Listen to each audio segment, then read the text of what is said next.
Familia, esta es la entrevista que le hice a Martin Luther King III, un líder global de los derechos humanos y el humanismo, quien ha continuado con el legado de su padre, un hombre que cambió la historia de la humanidad. I have a dream that one day on the red hills of Georgia, the sons of former slaves and the sons of former slave owners will be able to sit down together at the table of brotherhood. I have a dream. Martin Luther King III es un activista, un embajador del cambio social, quien se ha reunido con todos los presidentes de Estados Unidos de los últimos 40 años. En esta entrevista me acompaña Jack Levy, quien invitó a Martin Luther King III a México en marzo de este año. Martin Luther King III es un hombre extraordinario que después del asesinato de su padre y el asesinato de su abuela cuando tenía 16 años, nos muestra una respuesta no violenta, nos muestra otro camino. Imagínense crecer cómo se llevan a tu papá a la cárcel y tiempo después verlo como el personaje del año en la portada de la revista Time. Su padre, Martin Luther King Jr., ha sido la persona más joven en recibir un premio Nobel. Freedom and justice. I have a dream that my 4 little children will one day live in a nation where they will not be judged by the color of their skin, but by the content of their character. I have a dream today. Durante este encuentro le compartí a Martin Luther King III mi proyecto La Bandera de la Humanidad para recordarnos que al final del camino todos somos seres humanos de un solo equipo, y me comprometí con él a unirme al movimiento Realize the Dream. When we let it ring from every village and every hamlet, from every state and every city, we will be able to speed up that day when all of God's black men and white men, Jews and Gentiles, Protestants and Catholics will be able to join hands and sing in the words of the old Negro spiritual. Free at last, free at last. Thank God Almighty, we are free at last.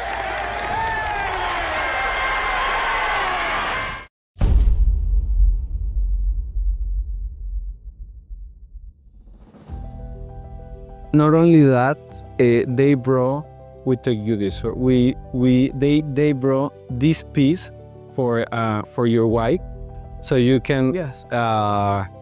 So that's a Katrina from Day of the Dead as well, and this for your Yolanda. That I love. This is a muñeca Lele from Querétaro State. So you bring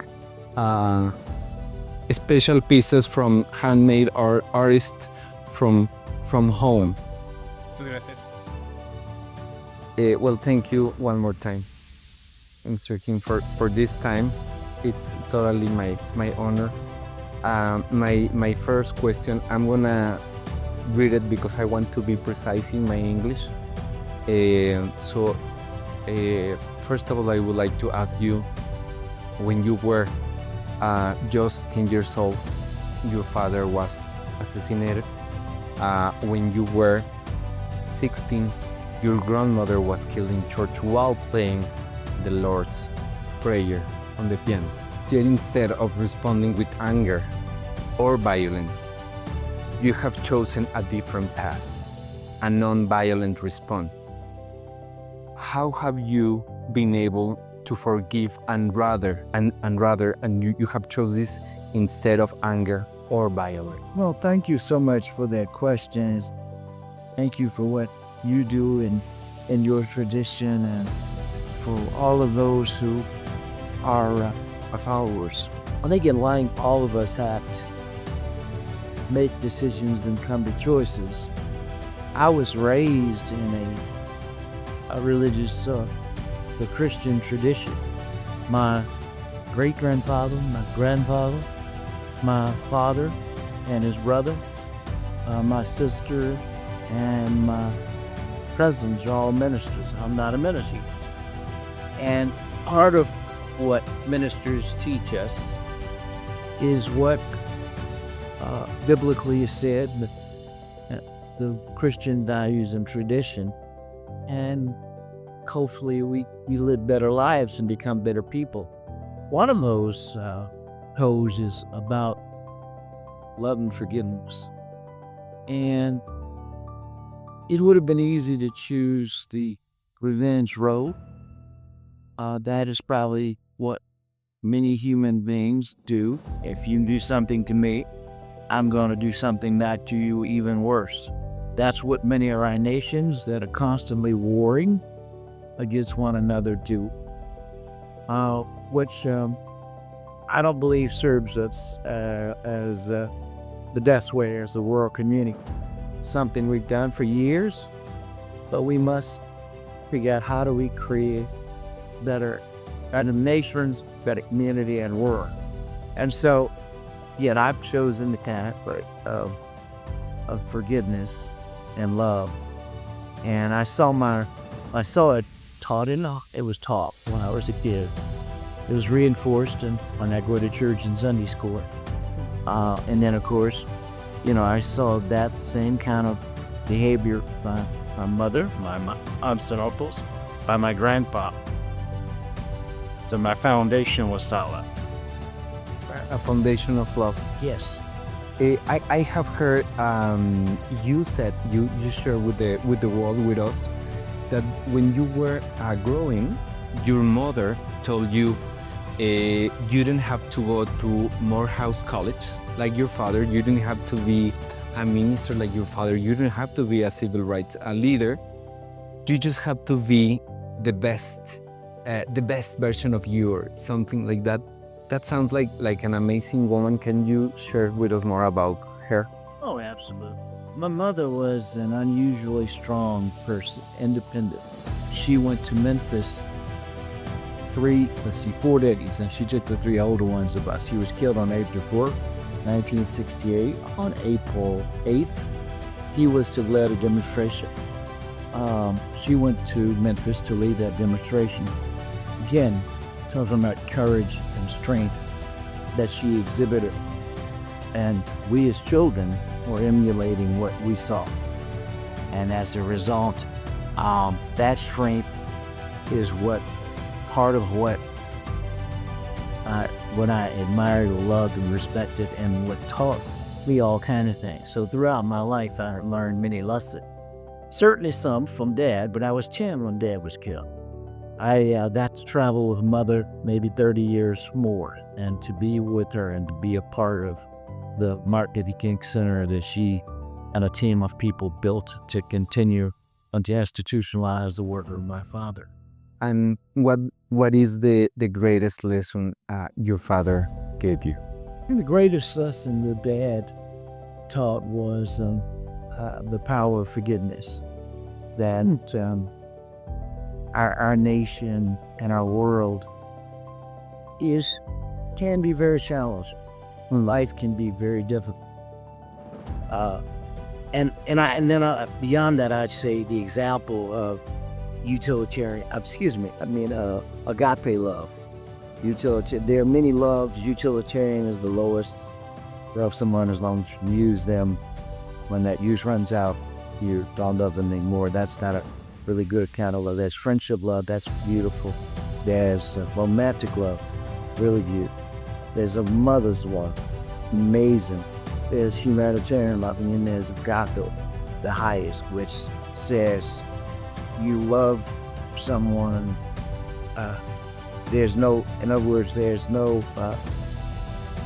It's unconditional. That's the kind of love that our nation and the world needs to ultimately maybe realize the dream that Dad had for our nation. And we talk about your mother, of course, your father, and I would like to ask you, what is the greatest lesson your grandfather gave you?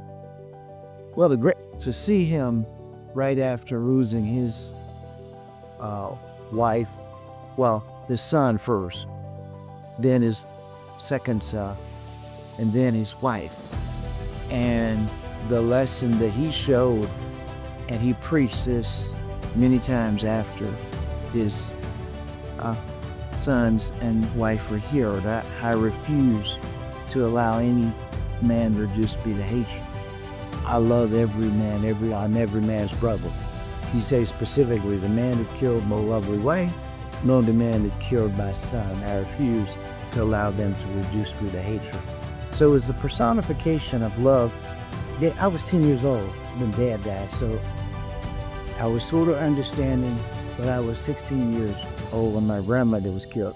So as a person who had grown in age and maturity by 16 years old, it is a really great understanding, because you're dealing with a lot of emotions. You're dealing with going from boy to headed toward manhood, and boys go through a life from puberty. During the weekend, I watched as much interview of you as I could. And after watching you in all interviews, then I went out and I interact different with my neighbors, with the security police in the entrance. So, just as a personal note. And actually in this line, you and your wife, Andrea, have a 16 years old daughter, with a beautiful soul, Yolanda Rene. She's an activist on her own right, and she's inspiring young people to take action. How do you as a parents educate with this value? So I think first of all, we set the tone ourselves. It's who we choose to share. But we never said to her, you must do what we're doing. When she was 2 years old, we would drive through our city and she would see homeless people and she want to stop to help them. Now this, it's in her head and her heart. That's the best way. You can show, it's almost like you can lead a horse to the water that you can't make him drink. He has to come to that himself. So in this context, we did set examples for Yolanda by being who we are. And many times your child or our children want to emulate us. Sometimes they don't. But you must create the space by sharing with them, look, whatever, like my mom did for me. That's what we're trying to do with Yolanda. We tried to do. Mr. King, in this January, on King holiday, you and your wife released this new book called What is My Legacy? Can you please share with us some of the premise of the book? So, when most of us think about legacy, we think about at the end of life, or when we are older and advanced and maybe have accumulated a lot in life that we can pass on to the next generation. That is a part of legacy. Or we think about we've done a significant amount of things and people honor us by putting our names, enshrining our names on buildings or schools or, yes. But what we're saying is legacy is something we build each and every day. And it does not have to be monumental. Now, I talk about my life. I have a front row seat on the modern civil rights movement. My wife talks about her life. Our partners, Craig and Mark, talk about their lives. They created one of the largest in Canada, nonprofit organization in the country of Canada. And so, but more importantly, we're talking about the disconnect. People are disconnected. We're connected to our smartphones and for society to people, I think, want to be not just happy. Happiness is the state, but it's probably a temporary state. People want fulfillment, but they're yearning for that. They may not even know it, but fulfillment is what we hope to be able to create is sustainable. So you do a little bit every day to deposit something into the universe. And as I say, it doesn't have to be monumental. If it is, wonderful, but it doesn't have to be. But everybody needs to understand, I have a legacy, and it's important, and I can connect to others because we are so disconnected.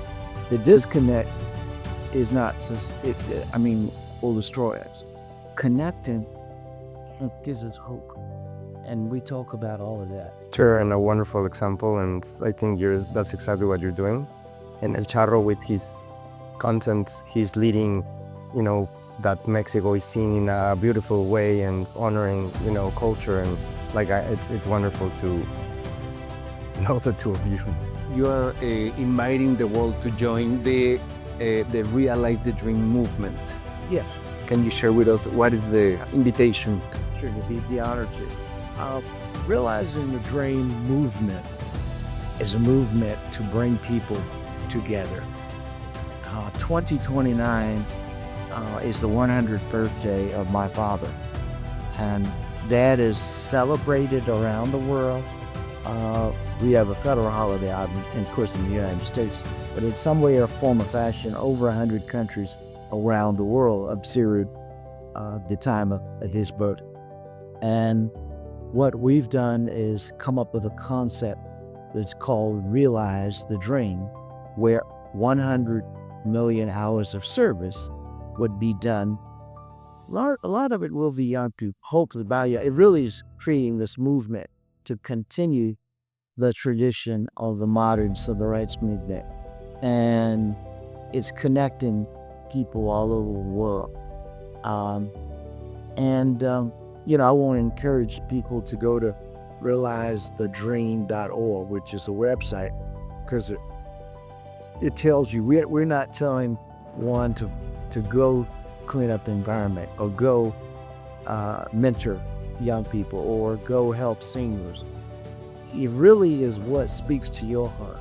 Because what we know is an individual, they're going to do most, if things they're passionate about is what they will address.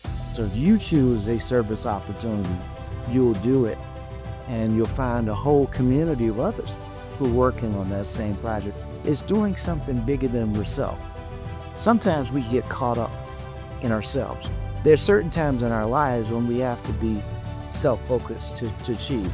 In school, you have to narrowly focus so that you can get the best grades, so that you can become the best and become an expert in a particular area. But you also have to reach out. My father used to have a son about they called, it's just called the 3 dimensions of a complete life. And he said that those dimensions are defined by the words, the length of life, the height of life, and the breadth of life. I may have them wrong in terms of how it's like a triangle. So the first level is not how long you live, but it's really about preparing. I may have it wrong, but one is establishing your own goals. The second level is the outward reach to a community, and the third level is the outward reach to God to create the best planet and universe that you can. And I guess life is probably more than 3-dimensional, but that sermon is so apropos with that where we talked about the 3 dimensions of real life. I would like to do a commitment with you, with everybody here. I would like to commit myself with my family to bring 1 million hours. Oh, wow. I do have a little bit more than 3 million followers. So I will ask their help to together commit at least 1 million hours. So I'll report to you. Is that okay? That is wonderful. We use that. Oh my goodness, that's super exciting. Super. Thank you, Mr. King, for the time. Just to finish and wrap up, because we need to have an event, but I want to share with you that this humanity flag, Jose Guadalupe Posada, which is an artist who created La Catrina, the icon of the Day of the Tradition, he had a phrase that says, death is democratic, because at the end, it really doesn't matter if you are blonde, if you are not blonde, if you are rich, if you are poor. At the end, everybody wears coats. So I took 5 flags, white flags, for the World Cup of Qatar. And in my 18 days in Qatar, in my adventures, I shared this with people just to remember that yes, we are in the World Cup representing our nation, but at the end, we are the human team. And I said, and if you agree that we are just only one team, one heart, one soul in this world, at the end it's only one flag. And if you agree, sign my flag. So I have 5 flags full of signatures with people around the globe. It's 5 because it's one per continent. So respectfully, I will ask you if you agree, and this could, it's kind of, I would love to ask you to sign one of my humanitarian flags, which would be my thank you. And to finish, we have a present for you. I asked a very young artist from Guanajuato. He is an amazing artist that did a special piece for you. This is from Alonso Leon. He did the painting that celebrates the Guanajuato as a very important city in the world. But also he did the mural for Formula 1 last year. And he put a note. Welcome to Mexico, Alonso Leon. Jaime, I have a dream. I will allow myself to give you a coin from this charro. Mr. ¿Me ayudas a abrirla? ¿Qué iba a decir? It's a silver coin that has one of my pictures. It's a Francisco's picture actually, that says one of my phrases, "We are alive." Estamos vivos. Which is a collectible item. And for Andrea, that we send her love from Mexico, a little mini me. Yes, this is so wonderful, amazing. So, this is beautiful. So, I honor your time and all your team's help to make this happen. And of course, special thanks to Jack. Thank you. Pleasure. Can't tell you how much grateful and appreciate you. Keep stuff. Thank you.